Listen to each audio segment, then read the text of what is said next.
Okay, Lewis Slater. Okay, Lewis, from the clip you just watched, can you describe the strengths and weaknesses of the performer selected, prioritise a major weakness, and design an action plan to improve this? Apply physiological, psychological, and social cultural theory where possible to support your evaluation. Okay, good luck. Well, some of his strengths, his skills, he had good levels of punches. When he was going forward in the attack, he was picking the levels and drawing the opponent's guard up and down as to where he needed to open the gap up. So he was punching to the stomach and then pulling back in the last second to go for the head and making a clear distinction between the two. That could be the cue utilisation theory, because he might have seen an opening, go for it, but then as the opponent reacts to his initial movement, another cue opens up.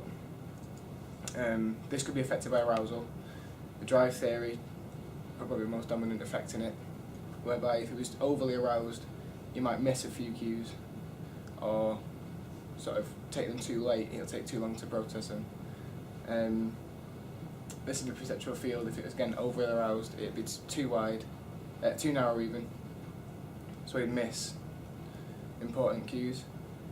On the other end of the scale, if he was underly aroused, his perceptual field would be too wide, he'd miss necessary cues, or it'd take too long to process necessary cues and filter out unnecessary ones, which would slow his reactions down, and in a fight that's what you need, his fast reactions. Also, his tactics, so he had a good attack because of this levels of punches. So as he was going forward, he wasn't just throwing one or two techniques at the same level, say body or head. He was mixing it up, throwing a few body and head punches and then a kick there, just to sort of confuse the other fighter. His fitness, he had good power and speed, which is probably a good mix of muscle fibres in the body. So it seems he had good levels of fast twitch type 2B. These generate the most power and the most speed, but they do also fatigue quicker than slow twitch and type 2A. So he probably had a decent mix of type 2B and 2A, and then some type 1 just to get him through. Flexibility as well was a good one for fitness. His static flexibility might not have been great, but his dynamic flexibility was, as he was throwing up, it seems his legs got there, he got to the right levels, and they weren't struggling to reach the head level when he needed to. Some of his weaknesses, his control was very, very poor. This was probably due to social inhibition, so when you're fighting in a club, you'd be fighting around friends and probably family. Whereas in a competition, you're fighting against in front of a rather big audience with people watching you, analysing you. So again, he probably was overly aroused at the time. So social inhibition has occurred, so he's lost the control he needed not to hold off the warnings and create good technique. His defence was poor tactically. This was probably due to selective attention.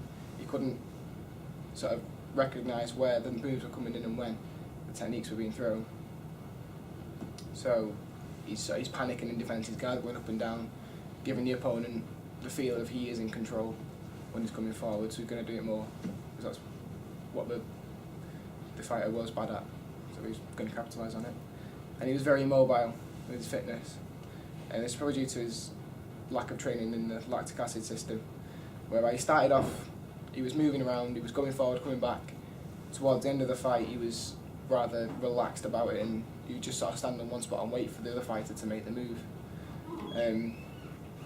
The main system you would use is the lactic acid system in this, because it lasts for 10 to 180 seconds, and the fights are only ever up to 2 minutes long, so you wouldn't need the full 180 seconds of use. So it also produces 2 ATP, which is more efficient than the ATP PC system, which you'd be using for the first 3 to 8 seconds of the fight. So it's producing enough energy he needs, but he needs to work on it a bit, because it's just not efficient enough at the moment.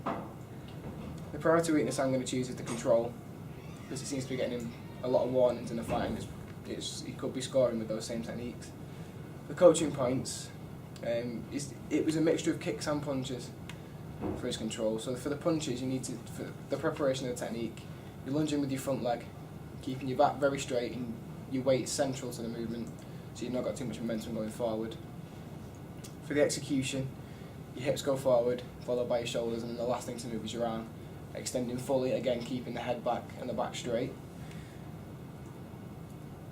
And the recovery from the move, as soon as you feel contact, you don't go through the target you're aiming for, you pull back, everything comes back, your head stays nice and far from the opponent, eject off the front leg and get out so the opponent can't counter you, so you get caught and so on. For the kick, sort of the same thing. You need, in the preparation for the movement, you're keeping your weight back again on you. It depends which leg you're kicking with. If you're kicking with your back leg, you let it go into your front leg, but you keep your weight very central. You lean back as you're trying to perform the kick, and then for the execution, you bring your knee up to the level of the kick before extending the leg, and you'd extend the leg towards the point of contact. As soon as you feel the contact on the face, because you only allowed skin contact, you'd then pull off, and this is the recovery. You'd pull off, again, putting the foot back down, not going through the target, which would then be a lack of control, and then again springing out, getting out at the distance of the fighter. The action plan would be for about 6 weeks, for 20-minute sessions per week, for probably once or twice a week. In this action plan, I'd use at the start you'd use big pads, so body size pads. Just have someone holding, and you show the correct technical model for the kick. So, like I just explained. You'd then go on to using smaller pads at different levels of the body. This is exercising control for both stomach and head, and you could use it for his punches and kicks. So someone would hold the pad at level, and you'd go to tap the pad, not go through it, just to get the levels and the control right. You'd then get a clapper pad, which is sort of 2 pads separated in the middle with a bit of wood in the middle. And as you hit them, they clap, but they are quite flexible. So the idea is you may try and make it clap without knocking the pad flying, because it won't clap if it goes through. This would help him to get the control needed for the fight. You'd then use again the focus mitt, but this time with the opponent moving and not making just one plain target to hit. So you'd have him moving, you'd have him in a guard, you'd have a focus mitt on each hand, and you put it either to his face or to his body, and he'd either go for the head or go for the body, depending on which. Again, exercising the control and the correct technical model for each move.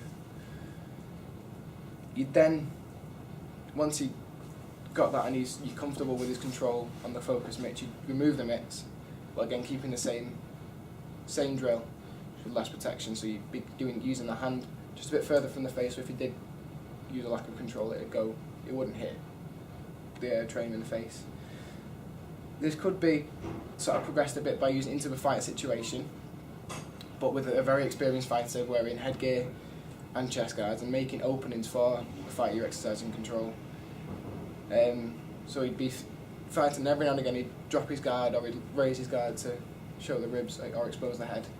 And then this would also work on the reaction time, so it does help other aspects of his fight working on the control. And then he'd aim to just contact the guards, either chest or head, and pull off without sort of carrying through the target, but the guards are there just to protect the fighter in case there is a lack of control. You could then go on to without the pads, so this again the same thing, but this time you'd fight with a more close guard, and I don't know, you try and keep it a bit further away. So this is really exercising the control part. Now he's got the target in and is used to the pulling off, but now if he makes the mistake, it's going to have a bad effects on his fight. You get the warning for it. So he'd have to go in and you have to pull off an inch or skin contact with the punches, again with the kicks on the head and the chest. You can't go with an excessive force, you've got to have control of the target. After that, you'd express him into just a full fight, progress him into a full fight situation. So you'd have probably just a spar for the minute, having him show a range of techniques, seeing how his control's progressed. If it is towards a level you need in a competition standard, you could then progress to a competition fight, just within a small club environment for now, just with your instructor refereeing, with a fight you're familiar with. And then you could go into a national or regional competition. Again, seeing how that social inhibition is affecting him. If it's still affecting him, you'd have to work on different things to help sort of tackle that social inhibition. Through the history of the sport, it's not a homegrown sport, so it's not originally from the UK. With that in mind, there's 17 different governing bodies. So the rules of karate, they vary between styles. Everyone's got their own different sort of techniques that you're allowed. Some allow round punches, mine only allow straight. So there are different codified rules and codification of rules in different aspects of of styles. Also, there has been a very large advancements in the specialist equipment. They used to fight with just wooden guards, and if you did use weapons, which my style doesn't, but other styles do, they'd be wooden. Nowadays, it's all you've got your mitts. I wear shin guards and a gum shield. They're compulsory, and a groin guard. You can have chest guards. You can cover from head to toe in protective gears. This is to stop injuries, but allow the contact to still remain semi-contact. So it's not. There's less injuries nowadays. Also, through the progression of the sports pyramid, from foundation, it's if you're in schools and they've got an open day, someone will come in and they'll teach a PE class a lesson of karate, and that's at foundation level. Then you progress to participation, so that's if you enjoyed that lesson, you go into a club, you start just doing it for the enjoyment of the sport, not anything serious. Then getting to the performance stage, you'd progress to the competitions. So if you did like the sport, you'd progress to the competitions, just regional, small competitions, or inter-club fights. Just practicing your moves, seeing how they'd work on other fighters you're not familiar with and you are familiar with. And then the elite section, you'd be looking at your European Championships, your World Championships, and they are top-level competitions. You'd have to train for a number of years just to be selected for one. And they do go through all age ranges, but you wouldn't just go straight from the foundation and then put someone in European. It wouldn't work. So you'd have to go through the grassroots. So we do a kickstart for kids, which is 4 to 6 year olds, and that sort of it makes karate fun for them and leads them into the sport. We then have a junior lesson, which lasts for about an hour, and it's ages 6 up until 13, and that's sort of all the sort of lower grades, coloured belts, up until brown belt for the young ones. We then have a cadet lesson, where you then progress up to the older ages. So that's sort of from 13 upwards, but it's generally younger, so 13 to 18. Again, that's progressing you a bit more, you get your more experienced belts in that lesson. So newcomers in, they'll be learning new things from higher belts. And then the adult lesson, which is ages 18 plus, all grades, and that's where you get the experience, so you can fight newer people, see how they react to, obviously they're not familiar with you, so see how they react to your movements. People who are not familiar with training from the lower lessons, you go against and fighting bigger, smaller, wider, thinner. Yeah. Thanks, Lewis. Well done.